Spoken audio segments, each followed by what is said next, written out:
that you guys experienced, would that typically be one that would pretty much end your day, or is it usually one recoverable from? It depends on something like that. Sometimes you can get a pry bar in there, knock the linkages loose.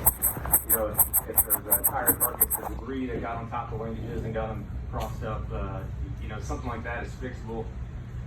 We didn't find anything like that, so we're assuming it's probably internal. Generally, it's a compounding issue. If you have a problem like that, there's something will also break loose in the transmission, and then it'll just completely break, or you'll burn the clutch up trying to get it on off pit road. So I guess we're fortunate it happened late enough in the race that we had just enough clutch to finish the race. And also, Kyle, prior to all that happening, had spoke and said again after the race that he thought he had another really very fast car this weekend. Do you guys feel like you've been making a lot of progress lately? Yeah, I mean, anytime you go to Pocono with Kyle Busch, you got a shot. He's so good here, and his results show it. So, you know, we felt like we had a good car yesterday, coming home second there. We had to take a little bit more of a strategy play to get there. So we were on a tire deficit. We felt like on equal tires, we could hang with the best cars. Yeah, obviously with the Fly's troubles, that sort of hampered their speed. So, you know, we were right there. You know, just these races, the way they play out and the cautions come, you know, it's anybody's race. But we feel like we had really good speed, and the team did a great job preparing the car. Kyle Magda, Rowdy Mag, White Racing Media. Ben, can you talk a little bit about your progression as a Cup crew chief, now being with Kyle every week, and when you were on the interim with him here 4 years ago? Yeah, it's been, we started off slow this year, and we've really sort of, I feel like we're hitting a stride here where we're gaining on points. You know, we had some issues early in the year. We were back to 14th in points, and we've had a steady progression. You know, the 550 tracks seem to be our strength right now. You know, we haven't had race-winning speed at the 550s, but we've had top 5 speed. We're just missing that little bit to honestly be able to run with the Hendrick cars. So I think we're getting there. We got some work to do on the 750 type stuff and the road courses, but you know, we're close. We just need that extra 3% to be able to compete for wins week in, week out. But the team and everybody has really gelled, and I think this type of event really showed it, like how the team had to dig down deep, overcome problems, solve the problem that we were underneath, and make the best out of today's situation. And you know, it was a real testament to the team. Thank you. Do we have here? And seeing that there's no WBGR Sports, what did you tell Kyle when the transmission problem happened to try to keep his mind from delving onto the transmission issue? Yeah, I didn't tell him much. I mean, he's been a race car driver for a long time, so that's one of the advantages of having Kyle is he's experienced. He's probably had that problem before. He probably knows how to, you know, work the clutch to get it on off pit road, what we got to do to get down pit road. You know, it probably wasn't something that he did, you know, like you would have a rookie get the gears crossed up. So it's, you know, he did a good job keeping his head, staying with the program and listening to us on what kind of lap times we needed to run to save fuel at the end, and you know, just make the best out of the day. And fortunately, we didn't catch a caution, and we're able to make it to the end there. All right, go to Chris Knight.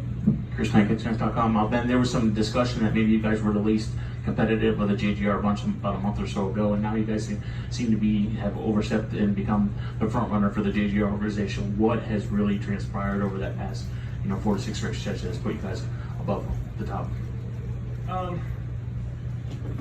don't know if you could put your finger on one thing. I think we're just doing a better job as a team, figuring out what Kyle needs, and the ever progression of this sport. You know, it moves fast. The setups, everything progresses fast. You know, even though we're sort of in call it a lame duck season with this car. You know, guys are still working hard and making gains. So you just got to keep pounding away, week in and week out, to get that stuff going. And you know, luckily on these 550s, we've sort of hit on a package that Kyle seems to like and is comfortable with, and we can, at least go out there and compete. A little bit of a wild card, but I think it's a wild card for everybody. You know, it's a long road course. I was there the last couple of years with the Xfinity. You know, it tends to rain there, so I think anything can happen there. There's lots of sand traps. You know, it's not like a Watkins Glen where it's sort of a clean road course. There's a good chance somebody's going to get fenders knocked in or knocked in the grass. It's narrow, it's tight, there's blind corners. It's hard on brakes. You know, it's a grueling 4-mile road course, so it would be a fun challenge for sure. And up here. Scott Walsh from the Scranton Times Tribune.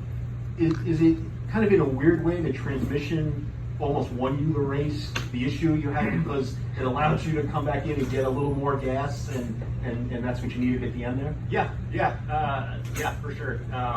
With us having that problem, that forced us to pit with 1 to go and take our penalty because we can't, you know, with only 4th gear, the guys are going to leave us on the restarts anyhow. So we just thought that was our best play. Now, we had a fast car before that, so, you know, but a fast car burns a lot of fuel when it's out front. So I don't know if we could have made it on fuel mileage. We'd have probably been one of the cars that would have been stopping, to be honest. So in a weird way, it did win us the race. But I was proud of the team for the speed we had in the car too. I think we could have competed either way. All right, we'll head back here. Keith Crawler from the Allentown Morning Call. Just your thoughts on pulling this off, a second and a first, doubleheader, back-to-back days. As a crew chief, this has got to be, you know, a very significant weekend for you and one that you're never going to forget because, and especially here in Pocono. Could you put it into words what it's like to pull this off? Yeah, it's pretty special. This is, I'll call this my home track. I grew up 100 miles from here. Yesterday was my grandma's birthday. She was in the grandstands. She's turned 91, so yeah, to have family up here yesterday and come out today with a win and you know, really just solid performance from the team is what I'm most proud of. You know, it's just the guys keep chipping away and putting good cars together, and we'll just keep heading forward. All right, we'll head to Bob Hawkers. Chris Fox Sports. If it's been asked, I apologize. But with the first and second, do you feel like you've made gains on Hendrick? You know, when we go to Michigan, I'll probably tell you then. Pocono is so unique with 3 corners, and Kyle's so good here. You know, he probably equalizes maybe some of our car deficiencies here with his talent. Just being 100% honest, you know, he's I don't know how many races he won in the last 4 years, or at least been competitive. You know, he's really good here. You know, we feel like we're chipping away at him. You know, with those Vegas, Kansas, Texas races deep in the playoffs, those are going to be the telltale sign of how far we've come.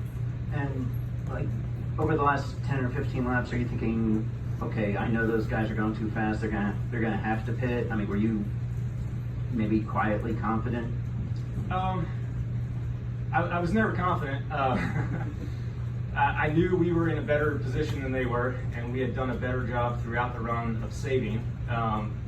So I knew we could get to a spot where we had enough, and then we could push and force their hand, where they would have to either let us by and save more fuel or run them out of gas. So we sort of had the upper hand by having the penalty and coming a lap later, and then Kyle saving early and often, put enough in the bank for us to be able to run hard there at the end and attack.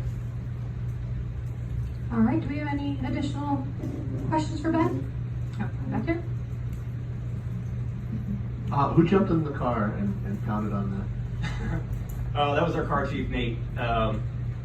You know, we sort of came up with a plan. We had our interior mechanic. We had a similar issue a year ago on a transmission that he was a part of. So he knew what it took to fix that problem. This turned out to be a different problem. But yeah, our car chief jumped in there. You know, you never know what problems you're gonna have to address in these long races. So yeah, he's a 20-year veteran. You know, he's a very skilled mechanic. So he was the best guy for the job. What's Nate's last name? Bellows. All right, any additional questions? All right, Ben, well, thank you so much for taking some time with us. Congratulations on the victory.